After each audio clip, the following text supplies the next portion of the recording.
Today I want to talk about writing even when you don't feel inspired. So the word writer is active. In order to be a writer, you have to write all the time, every day. If not, you're not a writer. You're someone who has written. There's a difference. You want to be a writer, someone who writes all the time. Now, 20 years ago on this day was September 11th, and I was a writer on a show called King of the Hill. And I remember that morning, that awful, awful day, the producer called and said, "The nation's under attack, everyone stay home." And we were all glued to the TV anyway.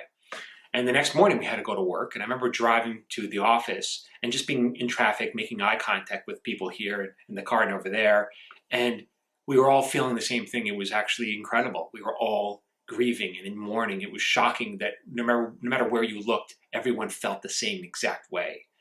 And then we went up to the office, or we were in the offices, and we were in the writer's room. And there were about 20 of us in the writer's room.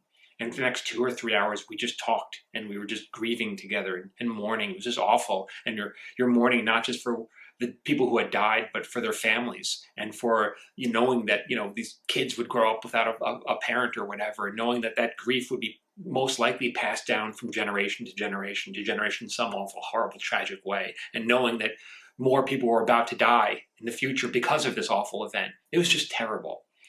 And none of us, after about 2 hours or 3 hours of talking about this, we were like, well, I guess we have to go to work because we have to do our job. Our job is to write comedy, was to write scripts. And none of us were in the mood. I mean, it felt wrong. It felt sacrilegious. It felt disrespectful to the dead. We were just not in the mood. No one wanted to do this. And for the next 2 or 3 weeks or months or whatever, we all felt this way. But our job was to write comedy. And so we had to pitch jokes and come up with funny storylines, and someone would pitch a joke, and then the room would go, "Yeah, that's good." Like, no one would laugh. They'd go, "Yeah, okay, we can do that. Yeah, that's funny. That's funny. That's funny." No laughter. But that was our job. It wasn't maybe the best work we've ever done, but it was work. And the same thing with you. Like, on days you don't feel inspired, you feel like, oh, it's not coming to me. You still have to put the work in. And like I said, it might not be your best work, but at least it's work, and it will better your work. The more work you put into it, the more you'll get out of it. That's how I feel. So if you want to be a writer, you got to put the work in.